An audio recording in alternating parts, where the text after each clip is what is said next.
This video is brought to you by Straight Goods News, Canada's alternative online news source. Visit straightgoods.ca.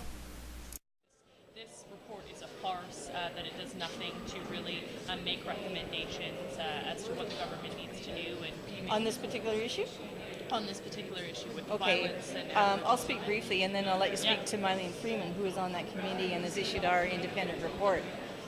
Even the national president of Assembly First Nations, Sean Atleo, has called for a national inquiry into this issue. He presented that request to the Aboriginal Affairs Committee in November, and he's called for the three committees, Status of Women, Justice and Aboriginal Affairs, to show leadership and jointly undertake this review. So we've had that call from everyone, including families of missing and murdered women. But I'll let my colleagues speak to the report that they've issued. Sure. Sorry, did you ask a specific question in there, or what exactly does the government need to do to cooperate with First Nations groups that have been working on this issue? And you talk about, at least in kind of the NDP's portion in the report, talking about a cooperative approach or collaborative approach. And can you maybe talk about what that can look like? Right, absolutely. I mean, we saw with the report, the study that was originally done by the Status of Women Committee was actually a very good example of a coordinated, collaborative approach in consultation. Members of the committee went across the country, consulted a bunch of different witnesses that were experts in the topic. The problem is that when the report came out, it actually didn't have any kind of recommendations that asked for action, that asked for any kind of coordinated action, that asked for any kind of national action. So that's what we're looking at right now. What we absolutely need to be done is something that is coordinated. This is happening all over the country.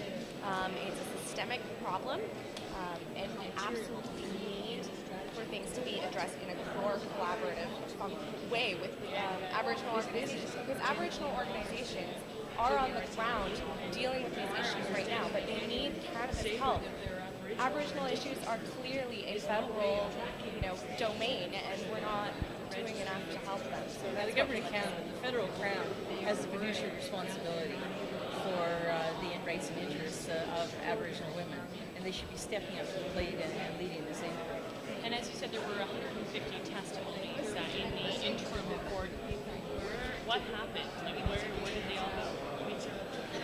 They got edited out somewhere. I mean, this stuff happens in camera, but you can look at. We're lucky in that we can look at the interim report and see what was discussed there, and look at the final report and see that none of that is in there. You see that most of the testimony has been cut out. Most of the issues have been cut out. All we're left with is basically the shell of recommendations that it could have been. So right now, what we're looking at is a national problem that the international community has been asking Canada to deal with, and that organizations have asked